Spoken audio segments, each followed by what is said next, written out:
It's very seldom that stories occur very quickly or randomly to me. I usually write a lot of notes before I know that they're coming together as a story. But this one, I did dream the first few paragraphs. I did dream the name. I knew that there was a guy in a car at the bottom of a hill in a city, and his name was Enzo Ponza, and he said goodbye to someone who drove the car away.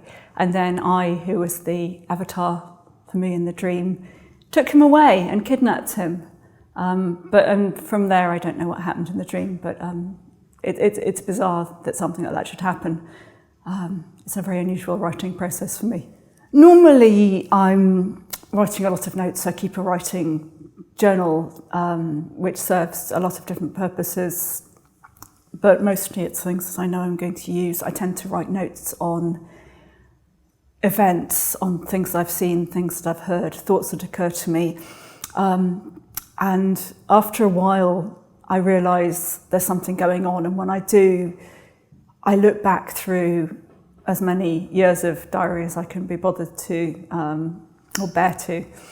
And because anything that I'm writing about, I know that it's probably an ongoing concern. It's something that's gone on in my head for a while, so I will bring them all together and see what can be made, see whether something can be made from them. Vertigo was essentially put together by, in collaboration with Danielle Dutton of Dorothy Publishers in the US. I had sent her most of my short stories that I'd written so far because I very much admired the press, and she decided that a collection of my work that was realistic but hyper-real and concentrated on issues around family would make a good collection, and I think quite rightly. The stories in Worlds from the Word's End are much more concerned, I think, with varieties of language, with the sorts of languages we use to tell each other stories, not just narrative, although I have used forms like fairy tale, but also I'm very interested in various kinds of official and technical languages. There are stories with languages based in video games and various different kinds of official documents, dictionaries, encyclopedias, Wikipedia. A lot of these things come into that. I think why the short story is a question that most short story writers dread. I think for most short story writers, it just seems the natural length for something, for the specific thing that they want to write. I think in this case, the short story is particularly suitable for experimenting with these different kinds of language, these different kinds of telling, a variety of them across a book. So I can switch from language to language, concentrating sometimes on scientific language, sometimes on the sorts of language you hear in offices or online. It's particularly flexible form to explore something. But sometimes, like a joke, people don't really ask why a joke is not a short story or a novel. Some things just are that length.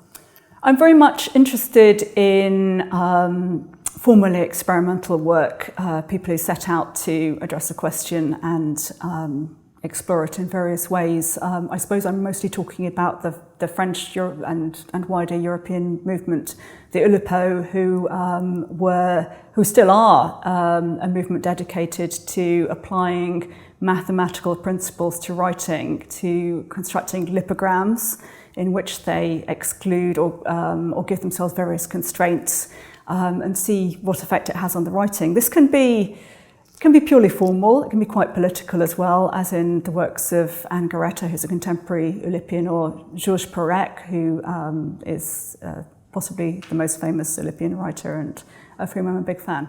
I'm often trying to write, I think my overall project in writing is to write about things that are difficult to express, that are not talked about, that are considered shameful, or for which there are no words. And I think that's why I write about the body and women's bodies a lot. And I'm trying to do that here. I'm trying in some ways to square a circle of experimental writing, this kind of formal experimental writing, which doesn't often deal with these issues, and squaring it with this desire to address those subjects. I'm also very interested in experimenting with what effect writing can have, because as a writer I always worry that what can writing do if you're in a political situation? Can it change anything? Can it persuade anybody of anything? Is it merely, as Walter Benjamin said, a recording device, the angel of history? The answer is I don't know. I'm just having a go. Auden, writing on W.B. Yeats, said, "Poetry makes nothing happen." I love that quote. That what I'm trying to do is to make nothing happen, to make these things which have no voice, which have no expression, happen. And sometimes that kind of quality of nothingness, the ability to kind of to give it some shape, even if it's a negative shape, is something that I'm very much looking at. One of the title story, in fact, is really about things that can't be said. And it uses a lot of words to say it, and a lot of puns especially. And I'm interested in that kind of way that language circles things. Isn't necessarily a very direct mode of expression. Also, Enzo Ponza, you don't know what he's doing. He never says anything about his purpose, and his kidnapper is not really very, very sure of hers. So I think I'm interested in the uses of language which we take as a tool of expression to create this nothing, to make this nothing happen. I get called a poet sometimes, all the time. Well, in fact, all the time. I often get asked whether I'm a poet, or whether I want to be a poet, and I'm always say, I believe that poets are concentration. They dress themselves specifically to form in certain ways. But then, on the other hand, I look at some poets who are working in prose, and I think I'm answering some of the same questions, or at least examining them, so I don't know.